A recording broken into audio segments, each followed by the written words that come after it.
42 kilometre ચાલ્યા ભાઈ, કંઈક આવી હાલત આવે આપણો public.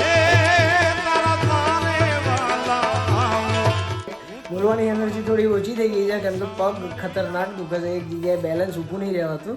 Hey guys, welcome back. સ્વાગત કરું છું તમારું મારી ચેનલમાં. મારું નામ છે આદિત્ય, તમે જોઈ રહ્યા છો વ્લોગ્સ વિથ આદિત્ય.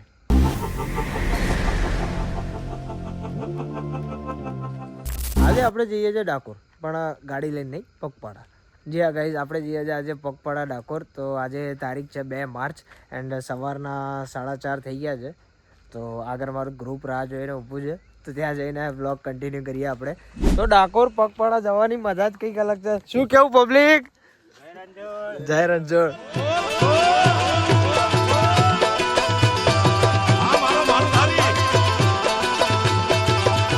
તો 4:30 ચાલુ કર્યું હતું ચાલવાનું અને અત્યારે 6:30 થઈ ગયા છે અને આપણે ઓલમોસ્ટ 8 કિલોમીટર ચાલી ચૂક્યા છે અને ઓલમોસ્ટ મૌધા આવવાનું જ છે અને દિવસ ઉગતો ચાલુ થઈ ગયો છે. બતાવું તમને.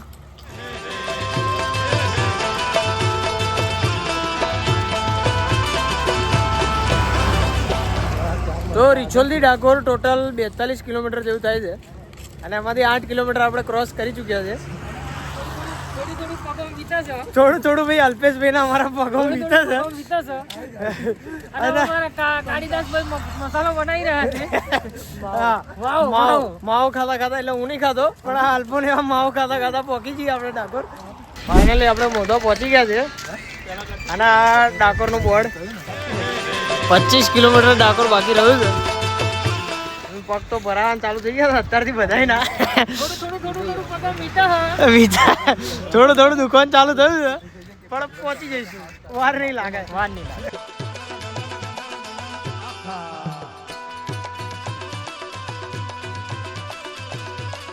આપણે છેલ્લા 2 વર્ષથી તો આવીએ જ છે, 3જું વર્ષ છે કન્ટિન્યુઅસ ડાકોર આવવાનું અને ધીમે ધીમે દર વર્ષે પબ્લિક વધતું જાય છે આપણું.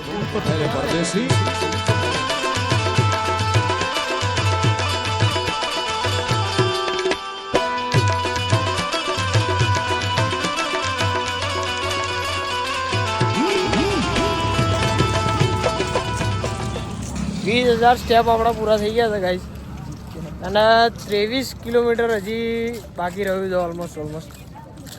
જોઈએ ક્યાં સુધી પહોંચીએ છીએ. અત્યારે તો થાક નહીં લાગ્યો એટલે બેસતા નહીં, આપણે નોનસ્ટોપ જવાનો ટ્રાય કરીએ દર સાલની જેમ. જોઈએ કેટલે પહોંચાય છે. થઈ ગયા એટલે પબ્લિક દેખાતી ચાલુ થઈ ગઈ જાઓ આપણને.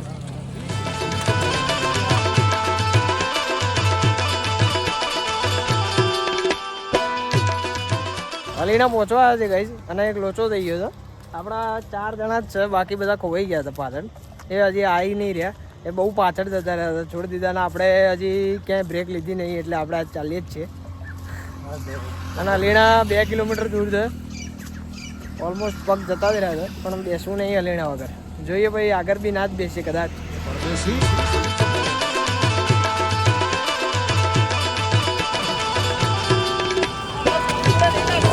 ચિરાગ એકલો રમવાનું બીજું રમતું. હા, ફેર આપણો વારો આવે રાહુલ લઈશું.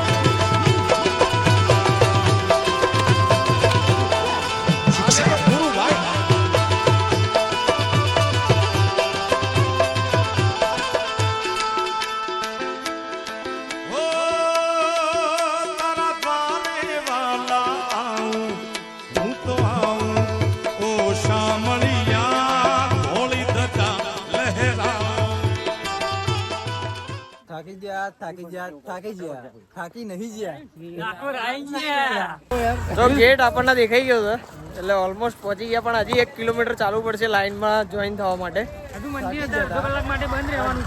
મંદિર હજી બંધ છે, 2 વાગે ખુલશે, 1:30 વાગ્યો છે.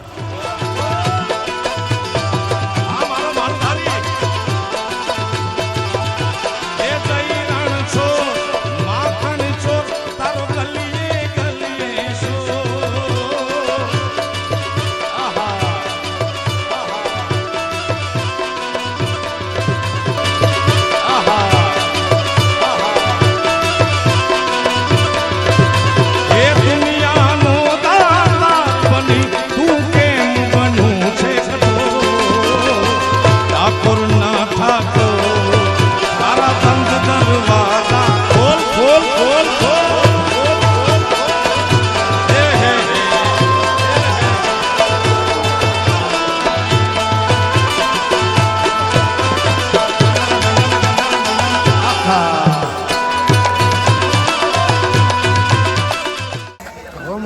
આવી ગયા છે અને આપણે જઈએ છીએ ઘર તરફ.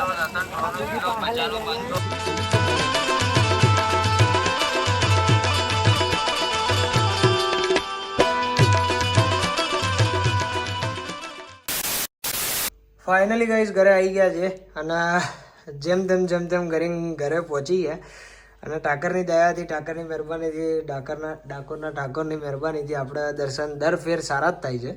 તો આ ફેર બી દર્શન બહુ મસ્ત થયા.